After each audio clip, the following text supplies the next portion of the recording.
Es tiempo de aprender principios eternos de la palabra de Dios. En Tiempo con Dios, el pastor Óscar Mauricio Caicedo. Cordial saludo, hermanos y amigos, en esta hermosa mañana que el Señor nos regala.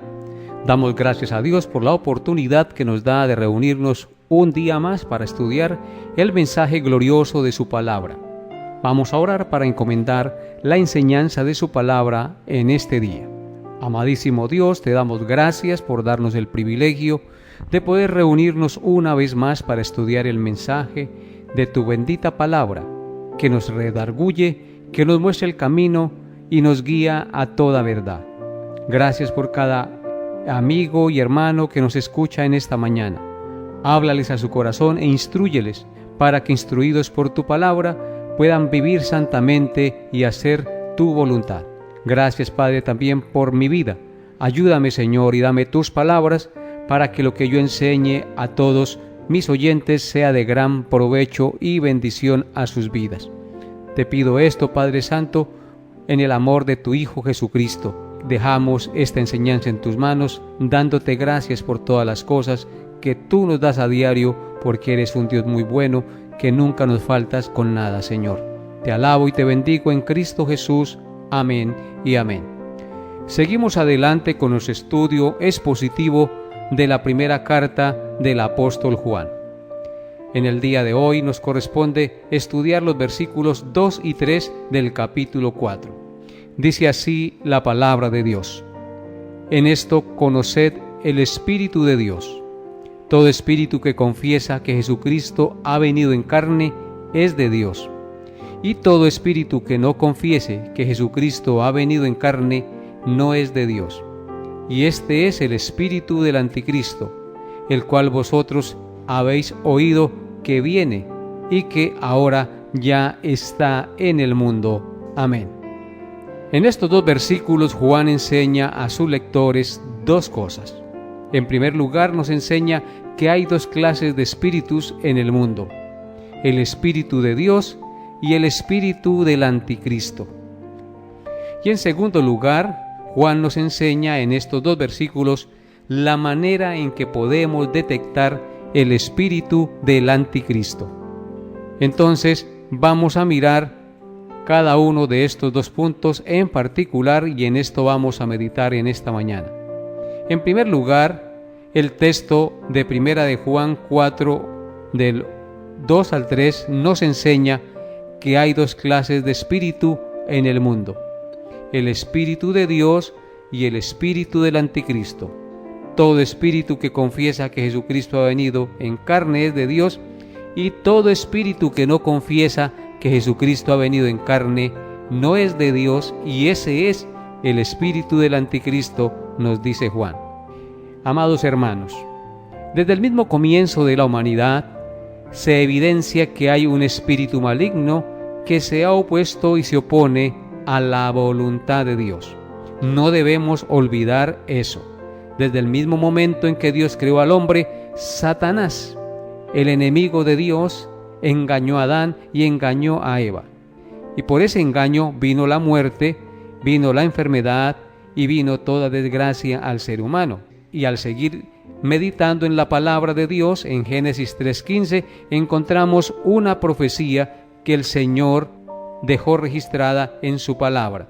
En Génesis 3:15 dice: Y pondré enemistad entre ti y la mujer, y entre tu simiente y la simiente suya. Esta te herirá en la cabeza, y tú le herirás en el calcañar. Amén. Vemos en este pasaje, amados hermanos, que Dios, al dar la sentencia a Adán y a Eva, y luego a la serpiente, determina que Él va a poner enemistad entre la serpiente y la mujer, y entre la simiente de la serpiente y la simiente de la mujer, indicando con esto que van a haber dos descendencias, dos clases de personas: los descendientes de la serpiente y los descendientes de la mujer, es decir, los hijos de Dios. Entonces desde el comienzo de la humanidad, el espíritu antidios, el espíritu del anticristo, siempre se ha opuesto al pueblo de Dios, a los hijos de la mujer, y les ha puesto zancadilla, los ha perseguido, los ha matado, etcétera, etcétera. Ese espíritu de maldad siempre se ha opuesto a los planes de Dios. Por eso miren lo que pasó en Génesis 4, versículos 1 al 8. Dice así la palabra de Dios: y conoció Adán a su mujer Eva, la cual concibió y dio a luz a Caín, y dijo: por voluntad de Jehová he adquirido varón. Después dio a luz a su hermano Abel, y Abel fue pastor de ovejas, y Caín fue labrador de la tierra. Aconteció andando el tiempo que Caín trajo del fruto de la tierra una ofrenda a Jehová, y Abel trajo también de los primogénitos de sus ovejas, de lo más gordo de ellas. Y miró Jehová con agrado a Abel y a su ofrenda, pero no miró con agrado a Caín y a la ofrenda suya. Y se ensañó Caín en gran manera, y decayó su semblante. Entonces Jehová dijo a Caín: ¿por qué te has ensañado, y por qué ha decaído tu semblante? Si bien hicieres, no serías enaltecido, y si no hicieres bien, el pecado está a la puerta. Con todo esto, a ti será su deseo, y tú te enseñorearás de él. Y dijo Caín a su hermano Abel: salgamos al campo. Y aconteció que, estando ellos en el campo, Caín se levantó contra su hermano Abel y lo mató. Vemos aquí que la primera familia que Dios creó, en estos dos muchachos que narra la historia bíblica, en Caín se formó en su corazón odio y resentimiento contra el justo Abel, que presentó la ofrenda agradable a Dios. Y la ofrenda de Caín fue rechazada por Dios porque no cumplía con los estándares y los requisitos que Dios había determinado para aceptar una ofrenda. Así que Caín se llena de envidia, se llena de resentimiento, de odio y de amargura, y decidió matar a su propio hermano Abel. Vemos ahí entonces que la enemistad entre los hijos de Dios y los descendientes de la serpiente se hace evidente derramando sangre inocente, amados hermanos. Así es que hay dos clases de personas en este mundo: el espíritu del anticristo, que gobierna a los descendientes de la serpiente, y el espíritu de Dios, que controla y gobierna a los descendientes de la mujer, es decir, a los hijos de Dios. Cuando Cristo nació en el mundo, desde el mismo comienzo de su nacimiento, el espíritu del anticristo quiso matarlo, y así durante todo su ministerio se opuso a su voluntad. Por eso, cuando el niño nació, el rey Herodes mandó matar a todos los niños menores de 2 años, porque los sabios de Oriente le habían dicho que había nacido el rey de los judíos y habían venido a visitarle.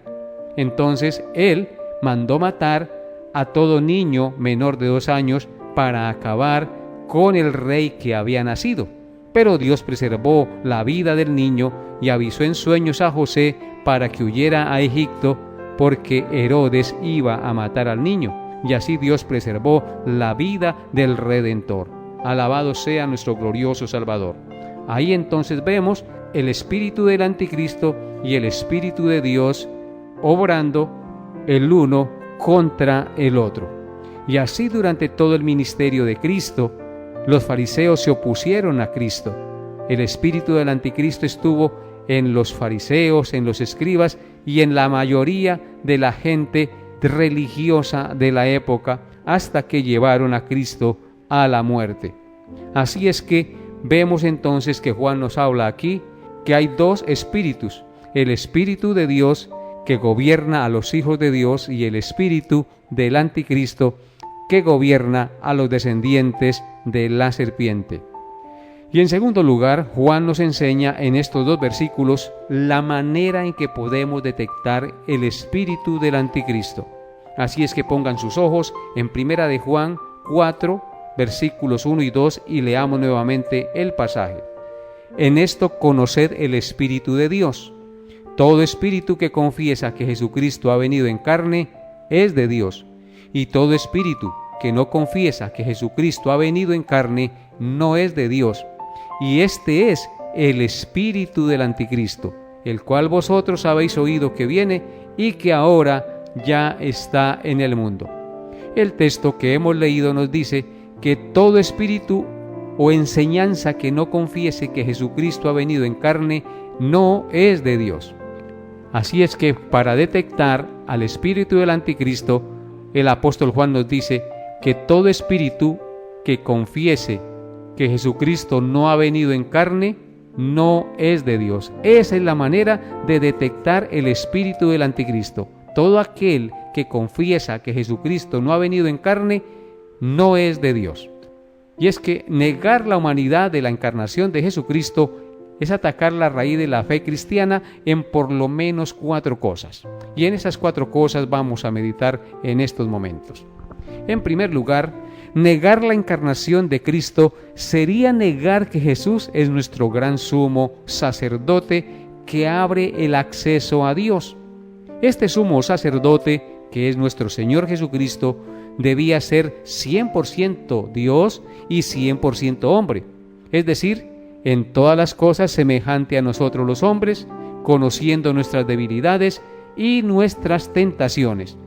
Porque para mediar entre Dios y los hombres, el sumo sacerdote debía ser un hombre santo, sin pecado, lleno de gracia y misericordioso, que representara a los hombres ante Dios. Y eso fue lo que hizo nuestro Señor Jesucristo. Así que negar que Jesús ha venido en carne es negar que Él es nuestro gran sumo sacerdote, que es 100% Dios y 100% hombre, y que vino como representante de los hombres para presentarnos ante Dios y para tener misericordia de nuestras debilidades. Noten lo que dice Hebreos 4, versículos 14 al 16. Acerca de esta verdad.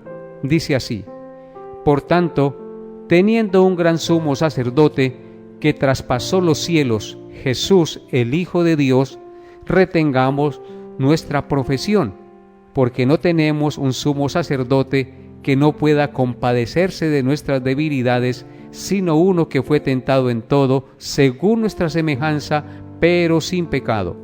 Acerquémonos pues confiadamente al trono de la gracia para alcanzar misericordia y hallar gracia para el oportuno socorro. Amén.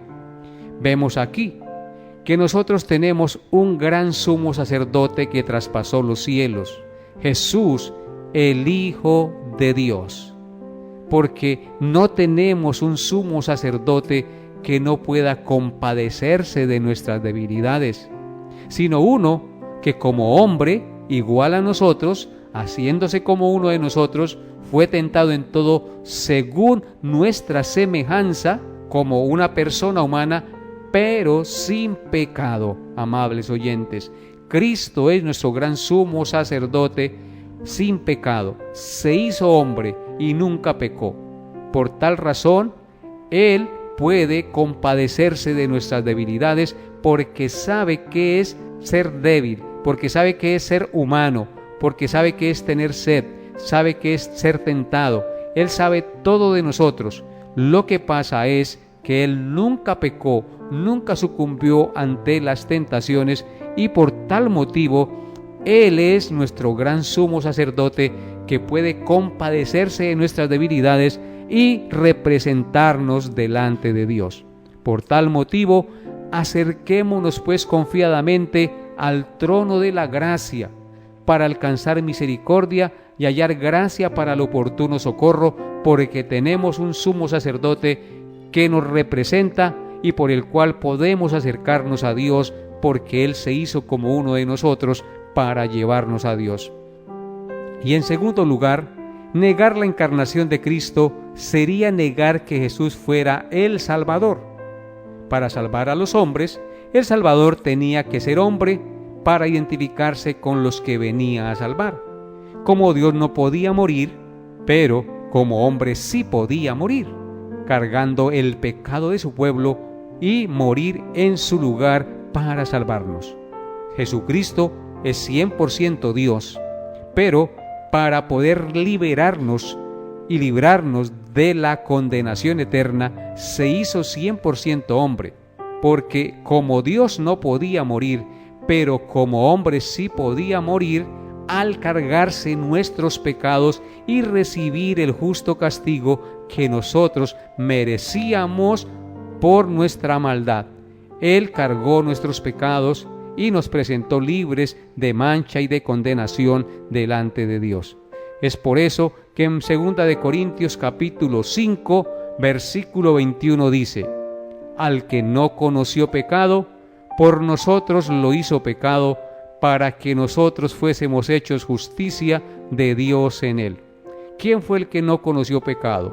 Cristo hecho hombre, vivió como uno de nosotros, cumplió la ley a la perfección, vivió una vida santa y recta, nunca ofendió a Dios, no transgredió la ley en ningún momento de su existencia en este mundo. Por tanto, Él no conoció pecado y por nosotros Dios lo hizo pecado, no porque Él tuviera pecado, sino porque cargó nuestro pecado sobre Él.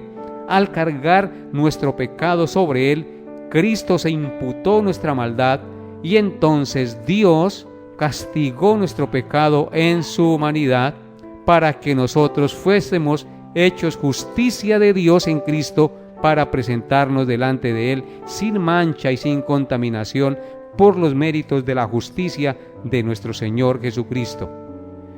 En tercer lugar, negar la encarnación de Cristo sería negar la salvación del cuerpo. La enseñanza cristiana es totalmente clara en que la salvación es la salvación de toda la persona. ¿Qué quiero decir con esto? Que el hombre o la persona será salva tanto en cuerpo como en el alma, porque así fuimos creados por Dios. El hombre fue creado cuerpo y alma, y seremos salvos en cuerpo y alma. De tal manera, pues, que negar la encarnación de Cristo es negar la posibilidad de que el cuerpo pueda llegar a resucitar y a ser un cuerpo incorruptible. Cristo se hizo como uno de nosotros, recibió el castigo por nuestros pecados porque Él se los cargó y murió en la cruz en lugar de nosotros, pero al tercer día resucitó en cuerpo y alma, venciendo la muerte. De esta misma manera, nosotros los que creemos en Cristo, un día resucitaremos con Él en cuerpo y alma. Aunque nuestro cuerpo corruptible se desvanezca, se descomponga y se convierta en polvo, un día, cuando Cristo regrese, resucitaremos en cuerpos incorruptibles e inmortales en el nuevo cuerpo que Jesucristo nos dará y estaremos con Él por la eternidad en la patria celestial, con cuerpos incorruptibles e inmortales.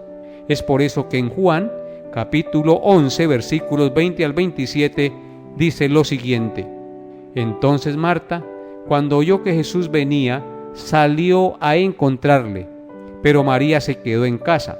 Y Marta le dijo a Jesús: Señor, si hubieses estado aquí, mi hermano no habría muerto. Mas también sé ahora que todo lo que pidas a Dios, Dios te lo dará. Jesús le dijo: tu hermano resucitará. Marta le dijo: yo sé que resucitará en la resurrección, en el día postrero. Le dijo Jesús: yo soy la resurrección y la vida. El que cree en mí, aunque esté muerto, vivirá. Y todo aquel que vive y cree en mí, no morirá eternamente. ¿Crees esto? Le dijo: sí, Señor, yo he creído que tú eres el Cristo, el Hijo de Dios, que ha venido al mundo. Así es que encontramos aquí el testimonio de Marta y de María, cuyo hermano Lázaro murió y el Señor Jesucristo lo resucitó para enseñarnos que Él es la resurrección y la vida, y el que cree en Él, aunque esté muerto, vivirá. Todo aquel que vive y cree en Cristo no morirá eternamente, porque así como Él murió y resucitó, nosotros también moriremos, pero resucitaremos en cuerpos incorruptibles e inmortales para ir a la presencia de nuestro Dios, y esto es supremamente glorioso y maravilloso entenderlo. Y en cuarto lugar, negar la encarnación de Cristo sería negar lo que la Biblia dice acerca de las profecías de la encarnación de Cristo y su reinado eterno. En otras palabras, sería negar la validez de las Sagradas Escrituras. La Biblia es inspirada por Dios y es el único libro que testifica de cosas que fueron profetizadas muchísimos siglos atrás y que después se cumplieron al pie de la letra. Esto indica que este libro es inspirado por Dios, que es obra de Dios, porque ningún hombre puede predecir lo que sucederá siglos después de que las cosas se han dicho. Entonces, negar la encarnación de Cristo sería negar lo que la Biblia dice acerca de las profecías de la encarnación de Cristo y su reinado eterno. Cristo fue profetizado miles de años antes de su nacimiento. Fue profetizado en Isaías 9, capítulos 6 al 7. Dice así Isaías 9, 6 al 7. Porque un niño nos es nacido, hijo nos es dado, y el principado sobre su hombro, y se llamará su nombre admirable, consejero, Dios fuerte, Padre eterno, príncipe de paz. Vemos aquí que 750 años antes de que Cristo naciera, el profeta Isaías profetizó que Jesucristo nacería. Dice que un niño nos sería dado y que su principado sería sobre su hombro. Cristo es el niño que nos fue dado, que nació para ser rey, porque Él era el rey del universo, y llamará su nombre admirable, consejero, Dios fuerte, Padre eterno, príncipe de paz. Todos estos atributos los tiene el Señor Jesucristo. Esta profecía se cumplió claramente cuando Cristo nació en el mundo. Nació el Rey de los judíos, nació el Rey que había sido profetizado, tal como el profeta lo había dicho. En Mateo 1, versículos 18 al 23, vemos el cumplimiento de esta profecía. Dice así Mateo 1, 18 al 23. El nacimiento de Jesucristo fue así. Estando desposada María, su madre, con José, antes que se juntase, se halló que había concebido del Espíritu Santo. Jesús, su marido, como era justo y no quería infamarla, quiso dejarla secretamente. Y pensando él en esto, he aquí un ángel del Señor le apareció en sueños y le dijo: José, hijo de David, no temas recibir a María tu mujer, porque lo que en ella es engendrado del Espíritu Santo es. Y dará a luz un hijo, y llamará su nombre Jesús, porque él salvará a su pueblo de sus pecados. Todo esto aconteció, escúchenlo, amables oyentes, para que se cumpliese lo dicho por el Señor por medio del profeta cuando dijo: He aquí una virgen concebirá y dará a luz un hijo, y llamará su nombre Emmanuel, que traducido es Dios con nosotros. Vemos claramente aquí entonces en el Evangelio de Mateo la confirmación y el cumplimiento del nacimiento del Redentor que fue profetizado 750 años antes de que Él naciera. Así es que Cristo es verdadero hombre, nació en este mundo producto del poder del Espíritu Santo, pero como un hombre en el vientre de María, y fue diferente a todos los hombres porque nunca pecó. Así es que negar la encarnación de Cristo es una herejía grandísima, porque es negar la columna vertebral de la fe cristiana.